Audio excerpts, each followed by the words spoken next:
Hello and welcome people to episode 2 of Silent Temp podcast. I am Coco Mel and this is my lovely co-host, Joella Noble. You're killing me. This girl, everyone, this girl. Today we are talking about Mental Health Week, obviously as it's happening now, the 18th of May to the 24th of May. Along with, what else are we talking about? Oh, the Jordans that sold for $500,000. Yes, we're doing our Cuss-a-Crep, which is my favourite part of the show, where we get to speak about a pair of trainers that we're not too crazy about. And Rachel Dozel? I never know how to pronounce this lady. Dozel. It's like, I don't know if it's a real name or not. I say like Delozal, but I really don't know how it is pronounced. I don't even know how it's spelled, but we know who we're talking about. Rachel. Anyway, we know who she is, people. We know who she is. So, mental health. Yeah. Massive, prominent thing I feel on social media at the moment, especially amidst the lockdown. I feel like it's so prevalent. Like, it's kind of ironic that this has happened whilst we're in lockdown. Kind of think, I know a lot of people obviously are going through the motions of readjusting to normalcy, as it were, whilst we're obviously, in this pandemic. What are your thoughts and feelings? How are you feeling towards it? I mean, I think it's an amazing week for Mental Health Week during this quarantine time because it's most certainly needed. Whereas before we had all these distractions to distract us from really what was going on in our minds and what was going on in our lives and the things that we weren't happy about. There's so many distractions, and now it's kind of like all those things highlighted, and that is something that's really difficult to deal with. But at the same time, I'm a strong believer that everyone needs to do some kind of self-reflection in order to become better, happier people. And so it's a great week for me. You know, I'm seeing so many different reminders on how to better my own mental health. I started this quarantine really struggling, actually, because as much as I was conscious in terms of like what I needed to do in terms of my own mental health, it felt like it was forced upon me. But I welcome it now. Yeah. Again, because it's important to do your self-reflection. Self-reflection isn't supposed to feel good. I don't know why people go on like it's supposed to be all nice and happy. Yeah, butterflies and rainbows and stuff. No, like you're being honest with yourself about certain things that aren't necessarily positive. And so, of course, you're going to feel some type of way. And sometimes you might be a bit upset with yourself. You might feel a strong sense of regret and sadness. But we need to get through that so that we can come out the other side and do better next time. No, definitely. I even think as well, just from like, you know, a person of colour, I feel like culturally mental like health awareness isn't maybe, or when I was growing up, it wasn't so at the forefront of conversations within a household. It was almost quite taboo to discuss the way you were feeling. Do you mean? Because I feel like we always have to have this armor on to present ourselves to to the outside world, whereas I feel like nowadays we can be a lot more connected with how we're feeling inside and maybe not feeling so guilty about it or not shamed for feeling those things, whether you're male, do you know what I mean, female, you know, any of the kind of, I suppose, spectrums. It's nice to know that like now you can openly soundboard how you feel and what you're thinking, as I said, without feeling some sort of kind of like, I don't know, heat. You're getting a ton of sort of heat back or like misunderstanding and things like that. So I think that's really, really important. 100%. And so if you had any like words of advice or any quotes that you've come across recently that really stuck to you, is there anything that you could pass on to the people watching and listening? Yes, let's have a gander. So I think, yes, the quote, and it's an unknown quote, so I don't know who said it, so I can't credit them, unfortunately. But the quote is, some of the most comforting words in the universe are me too. That moment when you find out that your struggle is also someone else's struggle, that you're not alone, and that others have been down the same road, which I think is super, super important. When you can kind of see yourself in someone else's reflection, or you can kind of, you know, empathize with them because you've been there at one point in time. What I will say is a little piece of advice, and this is something that's helped me throughout the years of dealing with depression and hard times and all that other stuff. And it sounds super simple, but I feel like a lot of us don't do this. And it's that we need to be kind to ourselves. like for real. Like if you find that you're feeling sad and, you know, you're feeling bad about yourself and who you are, then I would say to really analyze what you're thinking and what you say to yourself about yourself. So I've definitely had moments in my life where I was just rude. I was like my own worst enemy. You know how they say you're your own worst enemy? I really was my own worst enemy. I was telling myself daily that I wasn't good enough, that I wasn't capable, I wasn't worthy. And it's not thoughts that I planned. You know, because I knew, really, I knew and I know that I was worthy of anything that I wanted, and I could do anything that I wanted, and I was aware that I'm super talented, but I had a habit of constantly talking down on myself. Anytime I felt uncomfortable or anytime I was challenged, I would talk down on myself, and then I really started to believe it, and that affected my self-esteem. And so I'd say to anyone that's going through that kind of similar situation, I'd say you need to talk to yourself like how you talk to your best friend. Now, I'm not saying make excuses for your behavior, because sometimes we be doing some BS that we need to pull ourselves on.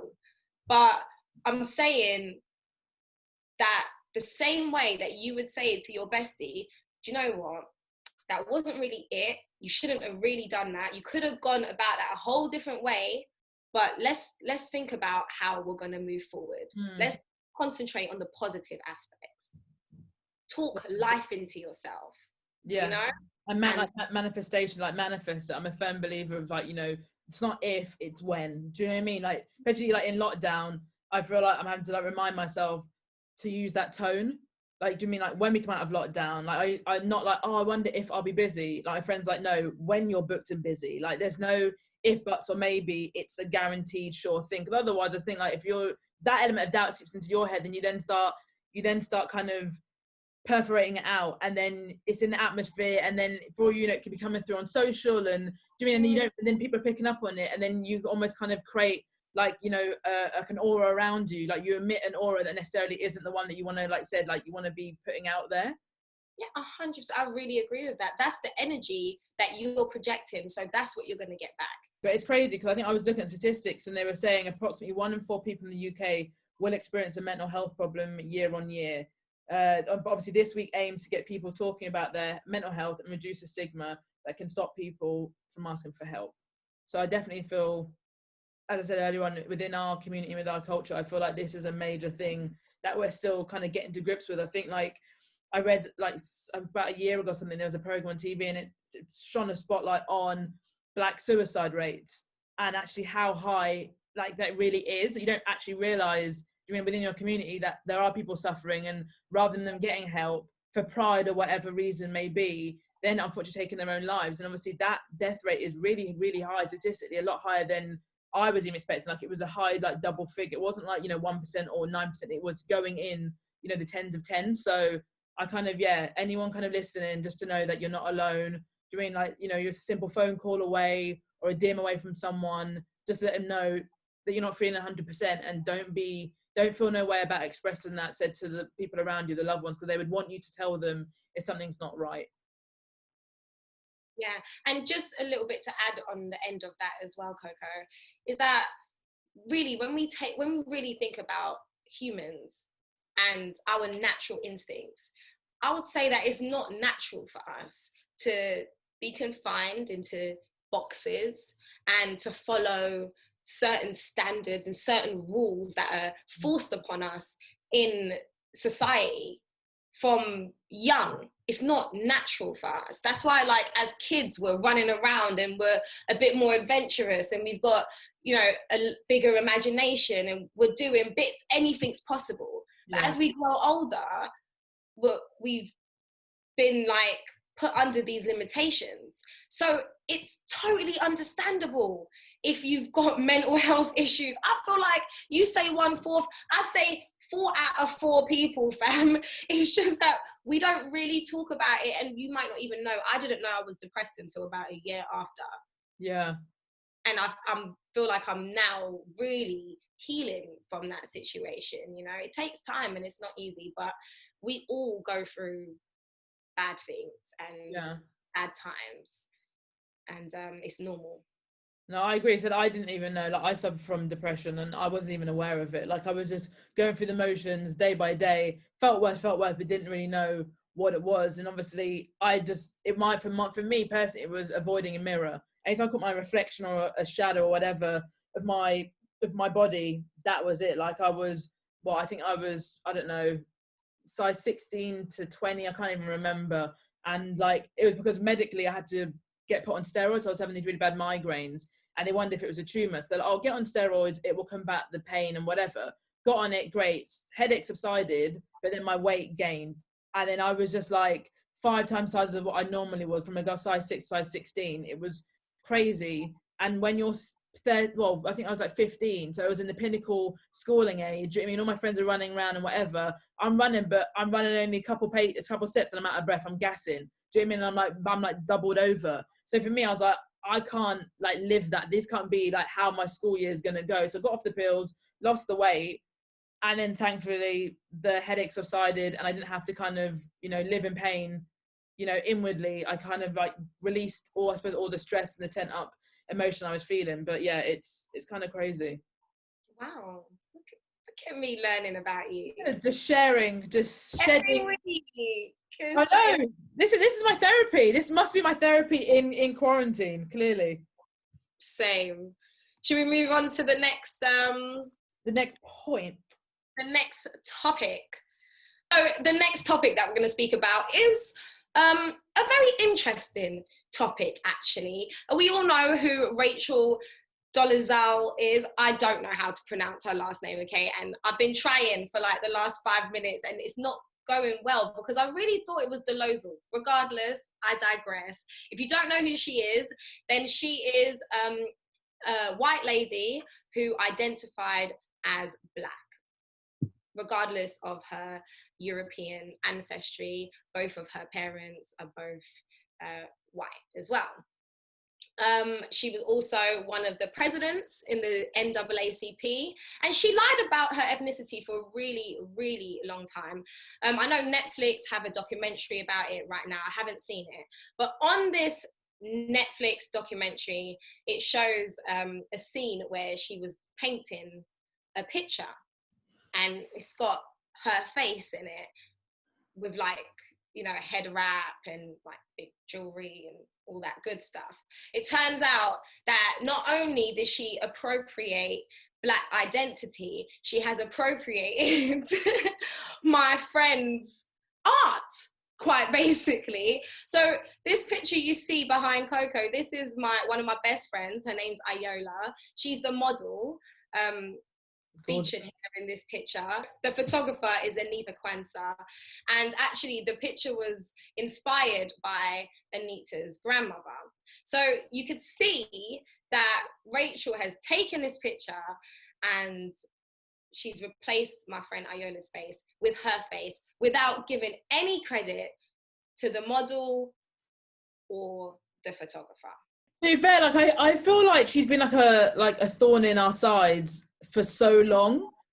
Do you know what I mean? Like, I feel like she just never stays like under wraps for too long. There's always something in the media that she's doing. Do you know what I mean? Like, before this, she adopted 2 Black kids. So now she's obviously, to the outside world, it looks like that she is a Black woman with 2 Black children, which looks perfectly normal, white picket fence, whatever. But obviously, we know that the real gist is that she's not Black. Do you know what I mean? I just feel like, I get it. Like, cultural appropriation is one thing, but this is a completely different level of anything I've ever seen. Like, there's terminologies that people use, culturally, whether like wigger and whatever, like, that's one thing. Like, being appreciative of the culture is one thing, and loving our music and our food and our people, that's cool. But when you're taking the point where you're actually identifying, like, you can't, I don't know, I could be wrong, and if I am, please let me know, but like, you can be misgendered, but I didn't think you could be misraced. Do you know what I mean? I've never heard that someone can really be born in the wrong skin tone. Like, I don't know if that's like a medical thing. I'm not really too sure. If anyone wants to come and tell me that even though they have all European ancestry, even though that's the case, that they're actually Black because they feel Black, that's just perpetuating whatever Black stereotypes have been going on throughout the years. It's ridiculous to me. Yeah, black isn't a feeling. Do you know what I mean? Like, it's not a feeling. Do you know what I mean? It's just what it, like, it's just what we are. There's no feeling. I don't know if I feel different if I was Black versus another race. Like, I don't know what that means. So when I will say that there are certain things that all Black people connect on, but even when I say all, it is such a generalization, because of course there are some Black people who might not get certain cultural references. Being Black is just being Black, and it really upsets me, because this really is the definition of what white privilege is. Because as pale as I am, I can't go out on the road and say I'm white. No. I can't do that. Do you know what I mean? But this lady, because there are so many different shades in Blackness, this lady can get away with doing her hair a certain way and having children that she's adopted and having a Black partner. She can get away with saying that she's Black and identifying with the Black struggle, which ain't cute. But at the same time, you can, if you choose to, you can have your natural hair, wear your natural hair, and then also say you're white. And you can get away with it, because you know what? You're actually white. Now, I don't have anything against what she's actually done with the NAACP and civil rights and all that. I feel like she could have just been a white ally. Yeah. And we need white allies in our community. We need people who don't identify as being Black, but understand the struggles that Black people go through. And then they could speak to the people that identify with them. Yeah, exactly. And I think that would have been even more helpful, rather than appropriating Black identity. We have to discuss these Jordans, these, what was it, $560,000 Air Jordan, 1985, I believe it was. Yeah, kick sold. Wow. I mean, I think it just speaks to where the sneaker industry stands right now. I've done a little bit of research on this, and I found out that, I think I'm saying this right, Sotheby's auction house, right? They did their first, like, because they're known for just selling multi-million-dollar art, right? Yeah. Exactly. Last year was the first time they did an auction just for sneakers. Wow. And the fact that that was happening, and that's just last year as well, that shows that the growth is real. I guess it could be annoying, and I know a lot of sneakerheads would be annoyed by this as well, because then it kind of adds to the hype element of it all. And so people who don't necessarily identify with the culture, who don't really care about it, but yet you see it in music videos, you see your favorite artists wearing these trainers, you see that, you know, they're going for a resale price of 10 times as much as they're really worth. And so people get gassed by the hype of it. Supreme is a great example, right?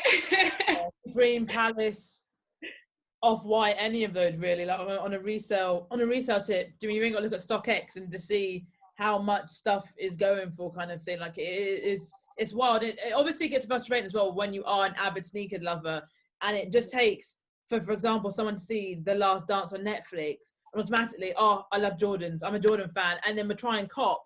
And then it's like, so if you didn't have enough people to contend with in the scene as it was to compete for a pair, I've now got to deal with a kid from the suburb in America who's just watched the documentary who wants to cop my UK size 7. Do you know what I mean? Like, so now...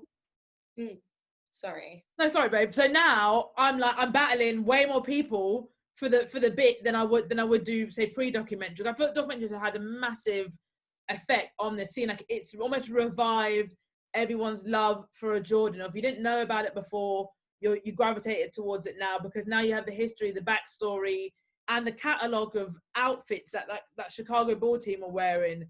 Nike need to bring that back, like do an archive, like re-release pack or something, because those jerseys, the tracksuits, everything, all the merch. I want the merch, because it's looking wild. Look, you're getting hyped just from thinking about it.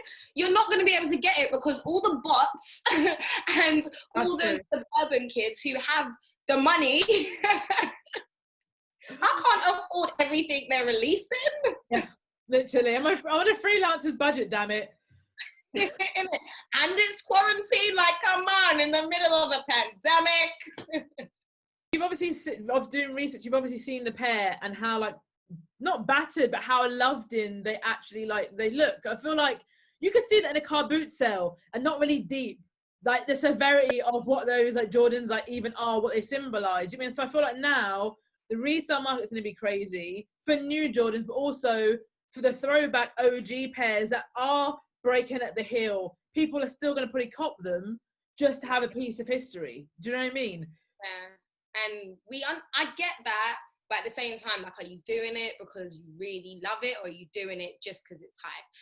But what can we say? You know, people are entitled to spend their money how they want to spend their money. And I'm just hoping that it gets so hype that people get kind of bored of it, and then we can leave it back to the people that actually care about this thing, innit? Yeah, definitely. I think obviously the hype is one thing, but I just feel like as long as it's still accessible hype, that's the thing. Do you mean, as a lover, I don't want to see it on the gram and see it on these platforms that it should be attainable, but for some reason I can't get it, even if it's a general release. Do you know what I mean? Not necessarily an exclusive collab piece. There's a general release, I can't get it because XYZ website is freezing. Do you know what I mean? And I'm not a Londoner. I don't live in London, so am I going to travel 60 miles to get to Central to stand in a queue or queue overnight to cop a pair? Probably not. So therefore, I then miss out on, you know, on the drop, and then, you know, I'm not a happy bunny. But yeah. Have you ever stood in line to cop a pair of trainers? Yes. Yes. The Nike Silver Bullet, the 97s, when they re-released, I don't know, maybe like 3-4 Decembers ago, I stood in Patta queue in like the middle of January, and I literally froze my ass off to get, like, I think I moved like 2 spaces like on the hour, and I was there for like a good 4 hours. Got maybe top 15. They sold out. And I had work to go to, as in, like, I think I had something to go to, and evidently I was late for whatever I had to go to, and I was late and empty-handed, so that one then was just a double fuck you kind of thing. I do love the Silver Bullets, and I'm upset that I never got a pair of You didn't get a pair? I didn't get a pair of them, no. So they're a holy grail. Yeah, you can get them. You can still get them, though. Yeah. For a reasonable price. It's nothing crazy. I think I paid like $120 for them, which was like general release price.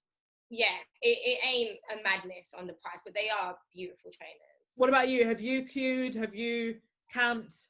Nothing? No. I wouldn't do that. I would never do that. I'll let you know that today. I would never camp out for a pair of trainers. It's on record, people. She said it.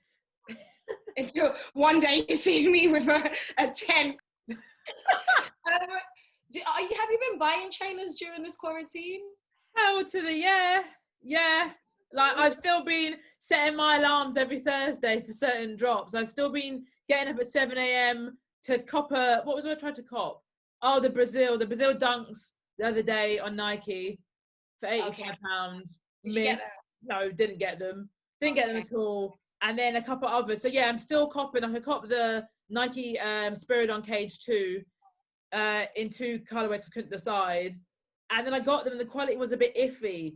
So I actually have them at my feet right now deciding, do I keep, do I not? But they're sold out. So I'm like, consumerism again. Do I keep, maybe hold on for that reason, or do I send back and miss out on them?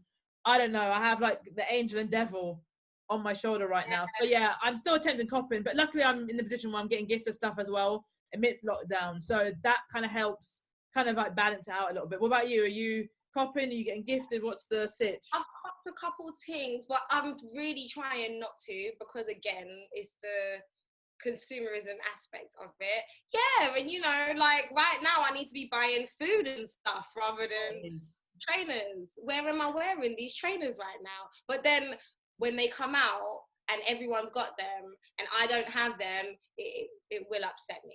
Bunning. Yeah, it will upset me. So I did get those the white and orange, the Dunks. You know, the white and orange. Syracuse. Yeah. Oh my God. But I haven't picked them up yet. What, S&S? Yeah. Knew it. Flip. The Syracuse are I've got them in the high, so I've got them in the Dunks. Oh, is it? I copped in Hackney Outlet for £16, 1/6, about 3-4 years ago. So I've got them in the orange, and I've also got the navy in the white. So when they dropped, I was automatically drawn to a low pair. I'm getting into the lows more and more, but Same. wow, I'm jealous. Yeah, I mean, I do need to go and pick those up actually. Oh, look at you, you're jealous. All right, and also, sorry, also shout out Sneakers and Stuff. I love you lot, you man of the goats. Puma also gifted me as well, so I'm lucky enough and blessed enough to be gifted some beautiful trainers. And this is their collab with Size. It's Drum roll. I'm showing you the box because I like the box as well, but I'll show you the actual trainers. Pow! Oh, look at these. Oh my Lord. Nylon upper R. Look at that colour. How beautiful is that? Yeah, nah. I need to. With the laces as well. We love it. We love Take it. off the screen, please. Ugh. Also, they've got the double tongue, the double foam tongue, which I find very interesting as well. A little kind of potential competitor kind of gist, but I'm here for it though. Yeah, I'm here for it too. Yeah. Do you know what I'm not here for though? Uh-oh. I feel like I know what we're getting onto.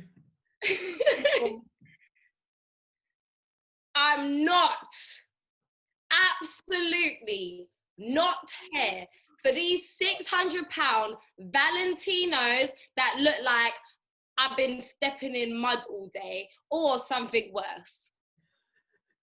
It looks like a shoe if you went to Glastonbury that you'd worn in the mud at a festival, and you'd be like, oh shit, my crepes are dirty. Don't worry, let the mud dry and then go on road with them as is. Yeah, let's make dirty fashion. Let's make dirty fashion expensive. Yeah, dirty chic. That's what they're trying to go with this. First of all, I'm not really a fan of designer trainers anyway. I feel like where we're used to seeing like high street shops, still the designer silhouettes or whatever styles and redo it. I feel like that's what designers do with trainers. They take whatever Nike are doing, whatever Puma or Adidas are doing, and they create something that looks kind of like it. But I'm not here for it. So if you were gifted, you'd kindly decline. If I was gifted these, yeah, I would resell them. Oh, there you go, strategy. Yeah, I'm not mad at that. What's the price point? 600, you said? Yeah. Mate, that could get me a few Syracuse pairs, I'm sure. Right? £16. If they're going for £16, mate. But yeah, I feel you on that one, to be fair. I just think it's just the typical, as you said, like those fashion houses obviously wanting a piece of the pie, and the pie at the moment is streetwear and sneakers. So it's just like, let's just get one of our archive shoe and make it kind of on trend. And what's on trend now? Maybe like mixed media. Let's put a rubberized sole higher up than normal and make it kind of a little bit more distorted, and let's sell it for $6 bills. No, not a fan. Wild. So collaborations, like when Dior done it with Jordan 1s, even though I wasn't excited about that, to be honest. I'd wear them though. I'd wear them too. I like the colours. Sacai, one of my favourite collaborations with Nike. They are still burning my soul. When I tell you, missed opportunity, like you wouldn't even know. Upsetting. Like I remember I think it was last year, and it was on the anniversary of the sneakers app, the 2-year anniversary. So they were basically dropping Sacai's at a point in Shoreditch. You have to go there and scan this code. I remember that. I was at work, I was like, do I go? It's probably gonna be overhyped, I won't get them. Someone I know went and was like, it's the easiest cop he had all of 2019. And for me, yes, if anyone, I do every episode, I want to keep on doing anyone, Sacai's UK size 7 in the orange, yellow, or green, please holler at me because I need them. Stats. I love the Sacai's. They definitely were my number one pair of trainers of 2000. Did you get a pair? I did. I got the blue and the red, silver. Yeah. Those are my number one. And I got the first drop was the blue, red, silver, and also The yellow, the ones I want, the yellow, the green, and I got those as well. And then the second drop was the pink. The white, the grey kind of one with the white, and then the black and the pink. I got the white ones from There's technically been 4 drops, technically. Yeah. You got 2 out of 4, which is good. Coco's got 0 out of 4, not so good. But I'm not bitter, I promise. Joanna's face. Anyway, moving on to my Cuss-a-Crep of the week. But it's not for the same reason as Joella. I feel like at this point, I'm not actually cussing any crepes. I'm cussing the fact that I won't be able to get these crepes. So obviously, those who can see the screen, these are Dunks, Ben & Jerry's collaboration joints that are dropping next week sometime, or this weekend potentially. £85 for something that's going to resell for probably 4 or 5 times as much as that. I don't know if I want them to wear or I want them to sell. I'm not really too sure yet, but either way, I feel like it's a part of history. Just the boxing alone, the fact they come in a Ben & Jerry's tub is wild. Like, I feel like Nike, when it comes to branding, they really know how to do it and do it bloody well. Do you mean they do it like no one else I've seen in these streets? Like, what do you think? What do you think? Are you agreeing? Do you hate them? Do you love them? What are your thoughts, Drella? I agree. The promo pack for these is insane. It's gonna make seeing the promo pack for this is making anyone want to get them. Like, they're sick for that, I must admit. When I first seen them, I'll break it down actually. When I first seen them, I liked the cow print. I thought that was sick. Yeah. The drippy swoosh, amazing. I love it. That is probably my favorite bit on this whole trainer. The drippy swoosh. Like, are you dumb? I love the blue. I love the green. Sky. But I just wasn't crazy about it being a Ben and Jerry collaboration. I think that's the bit that I didn't really see it. I felt like they're kind of forcing it a little bit. Like, what's the point? Like, why? Just because everyone's doing collabs right now, you're just doing it up with an ice cream company. But the way they executed it is beautiful. So I can't even lie. The little hills, like the way it looks like the tub, I can't lie. It's sick. The tie-dye insole, beautiful. Yeah. The craftsmanship on this is insane. They said like the mohair cow print. Like, I thought it was a print. So when I thought it was a print, I was a bit like, nah, I'm not feeling it. When I saw the details, I saw actually it was like actual hair. I was like, okay, yeah, this has definitely drawn me in. And then the more I see it, then I saw the price point, £85. Are you mad? That alone, it deserves an attempt to cop. Either way, whether you're gonna keep them or not, I think like you got to be in it to win it. So these are my Cuss-a-Crep of the week, but said only because I don't know. Actually, I'm gonna manifest it. I will get a pair. I will stop taking L's for the month of May, my birthday month, and I will get a win before this month is over. Please. Small win. Small. So next up, we're nearly to the end. Shout out of the week. Who is your shout out of the week, Miss Jojo? I'm just gonna shout out all the female artists right now who are doing their thing, because I see a lot of female artists coming out and people are saying like, oh, everyone wants to be a rapper right now. I don't care about all of that. I feel like that's straight up hating. If someone's come on the scene, I didn't expect them to be a rapper, but they're a rapper, I'm happy for you. Yeah, if that's what you want to do, just make sure that you put in the work and you go for it. It's a great time for females at the moment. And if you don't know, I've got my show on Rinse FM, so I've been doing a lot of research.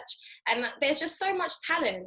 Trillery Banks, who's just released something on GRM Daily, Shabo. Okay, so my shout out of the week is to a Portland-based designer and illustrator called Courtney Ann. And I just thought what she's doing at the moment with everything that's going on, you know, worldwide, I suppose, she's kind of like taking current kind of social and cultural affairs and kind of making it kind of not playful, but making it a little bit more visually digestible. There you go, digestible.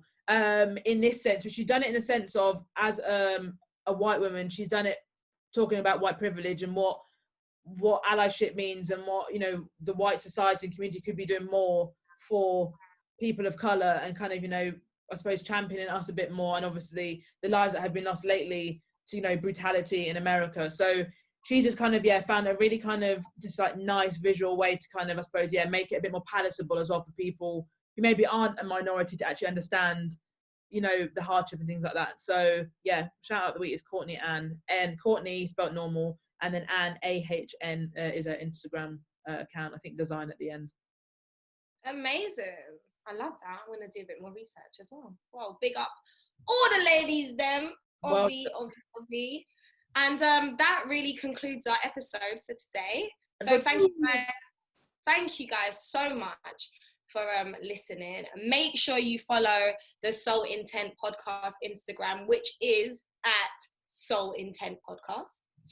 And obviously, you can also follow us individually as well. My one is Joella Noble, Joelah, Noble, Noble.